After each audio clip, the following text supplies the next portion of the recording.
Ayun po mga boss, mayroon naman po tayong ginagawa dito ng Hyundai Creta na 2023 model at ang concern nito ay engine warning light comes on sometimes. Pero sa ngayon ayun po makikita po natin yung kulay dilaw na warning light. Ayan po yung check engine light. At dito sinalang ko na yung ating scan tool. So i-scan muna natin kung anong diagnostic trouble code na mababasa dito. So ayun po yung ating scan tool ay nagbabasa na. So i-click lang natin, okay. Ayan. Tapos titignan natin kung anong ma-scan na diagnostic trouble code. Para yun yung ating magiging guide kung anong gagawin natin sa ganyang problema. So ayan, hintayin lang natin ng konti dahil nagbabasa pa.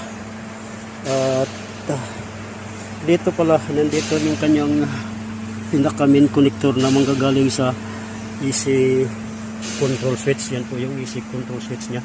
At mamaya kapag anong DTC makita natin ay titignan natin. So yan po, mayroon siyang dalawang DTC. Click natin yan.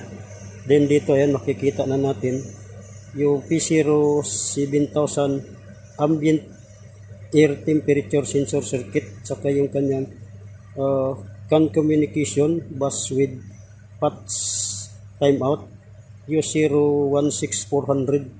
So yun pong DTC na yan, yun po yung ating titignan kung anong gagawin dito. Pero dito ay binuksan ko sa bumper at ipakita ko lang sa inyo yung location ng ambient sensor. So ito po yun. Tinanggal ko yan dahil chichikin ko nga sana ng multimeter. Ito pong ambient sensor, ang purpose nito ay ito po yung nagmumonitor ng outside air temperature.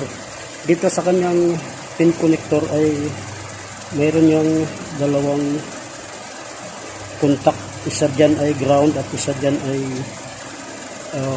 positive. At ang wiring connection nito galing to sa AC control switch dito sa loob, yung pinakita ko sa inyo kanina. So dito yan. At ayan yung AC control switch.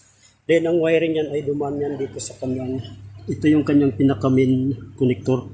So dito ay iti-check natin yan, baka may problema din dyan at baka nag-lose contact lang or mayroong corrosion. Kung minsan kasi nababasa.